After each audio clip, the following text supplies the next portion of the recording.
diagnoz qo'yib kelibsiz, haqiqatda bachadon bo'yinda polip turibdi. Polip bormi, qo'nyapti dedingiz.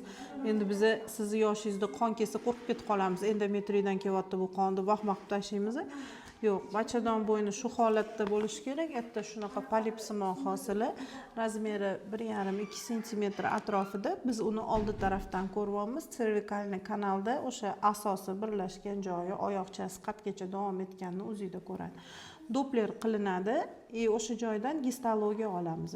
Davlatni joyida tekshiramiz. Analizingiz yaxshi chiqsa, yana shu joyni o'zini kesib, undan keyin kuydiramiz. Siz o'zingiz meditsinaga aloqangiz bormi? Yo'q, aloqam yo'q endi onkologiya bo'lganda. Xo'p, men prosta hayron bo'lganim, siz aytdingizki, mendan polip olishdi, kesib oldi, lekin kuydirmadi o'rnini dedingiz. O'shaning uchun tushunar ekansizmi deb so'radim.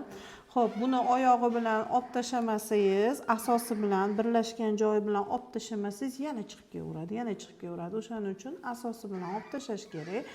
Olgandan keyin protivirusni lecheniya qilish kerak. O'tgan safar onkologiyada qildirdim dedingiz, kesib olindi, lekin kuydirilmadi dedingiz. Endi kesib olingan ham u qanaqa o'rivenda qancha kirgan bilmaymiz.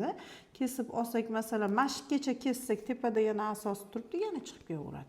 O'sha birlashgan joyidan olmaguningizcha bu muammodan qutulmaysiz. Polipni xavfsiz o'simta deganimiz bilan uni qon tomiri bor, yillar o'tsa xavfli o'simta